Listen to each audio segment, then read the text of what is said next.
বাংলাদেশ একের পর এক কৌশলগত বার্তা দিয়ে এগিয়ে যাচ্ছে। ঠিক তেমনই আঞ্চলিক নিরাপত্তা এবং কৌশলগত সক্ষমতা জোরদারে আরেক ধাপ এগোল বাংলাদেশ। নিজস্ব প্রযুক্তিতে নির্মিত ল্যান্ডিং ক্রাফট ট্যাঙ্ক এলসিটি ১০১ নৌবহরে যুক্ত হওয়ায় ভারত মহাসাগরীয় অঞ্চলে বাংলাদেশের সামরিক সক্ষমতা নতুন করে আলোচনায় এসেছে।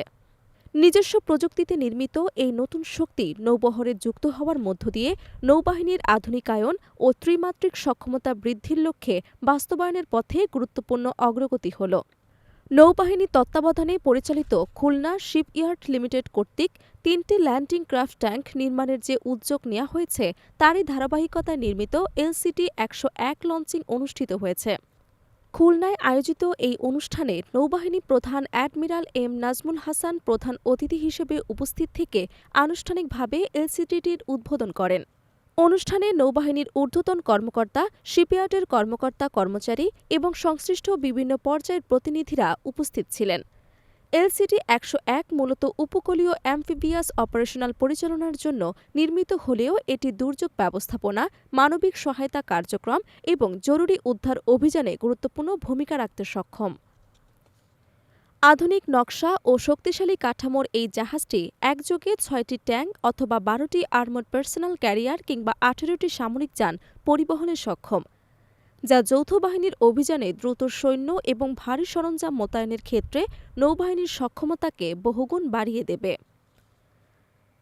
অনুষ্ঠানে বক্তব্য দিতে গিয়ে নৌবাহিনী প্রধান অ্যাডমিরাল এম নাজমুল হাসান বলেন, আলহামদুলিল্লাহ, বাংলাদেশ ইতোমধ্যেই নিজস্ব সক্ষমতায় যুদ্ধজাহাজ নির্মাণের সক্ষমতা অর্জন করেছে এবং নৌবাহিনী ও কোস্টগার্ডের জন্য একাধিক জাহাজ নির্মাণ করা হয়েছে। তিনি আরও বলেন, এই ল্যান্ডিং ক্রাফট ট্যাঙ্কটি ৫টি হাই ইর্জার গান কিংবা ৬টি এমপিটি ট্যাঙ্ক অথবা ১২টি এপিসি কিংবা ৩০টি সামরিক ট্র্যাক বহনে সক্ষম এবং এর মোট পূর্ণ টনেজ প্রায় ১৫০০ টন। তার বিশ্বাস, এই এলসিটি যুদ্ধকালীন ও শান্তিকালীন উভয় সময়ই নৌবাহিনীর দায়িত্ব পালনে গুরুত্বপূর্ণ ভূমিকা রাখবে এবং প্রয়োজনে যৌথ বাহিনীর যে কোনো অপারেশনেও কার্যকর অবদান রাখবে। তিনি আরও উল্লেখ করেন, নিজস্ব প্রযুক্তিতে এমন আধুনিক সামরিক জাহাজ নির্মাণ কেবল নৌবাহিনীর অপারেশনাল শক্তি বাড়াচ্ছে না, একই সঙ্গে দেশের জাহাজ নির্মাণ শিল্পের প্রযুক্তিগত উৎকর্ষ, দক্ষ জনবল এবং আত্মনির্ভর প্রতিরক্ষার সক্ষমতার একটি সুস্পষ্ট প্রমাণ হিসেবেও বিবেচিত হচ্ছে। প্রতিরক্ষা বিশ্লেষকদের মতে, এলসিটি ১০১ যুক্ত হওয়ার মাধ্যমে বাংলাদেশ নৌবাহিনীর উপকূলীয় নিরাপত্তা জোরদার, দ্বীপাঞ্চলে দ্রুত প্রতিক্রিয়ার সক্ষমতা বৃদ্ধি এবং প্রাকৃতিক দুর্যোগের সময় ত্রাণ এবং উদ্ধার কার্যক্রম পরিচালনায় আরও কার্যকর ভূমিকা রাখতে পারবে। পাশাপাশি ভারত মহাসাগরীয় অঞ্চলে বাংলাদেশের কৌশলগত উপস্থিতি ও সক্ষমতার বার্তাও স্পষ্টভাবে উঠে এসেছে, যা আঞ্চলিক নিরাপত্তা কাঠামোতেও বাংলাদেশের অবস্থানকে আরও দৃঢ় করবে বলে মনে করছেন তারা।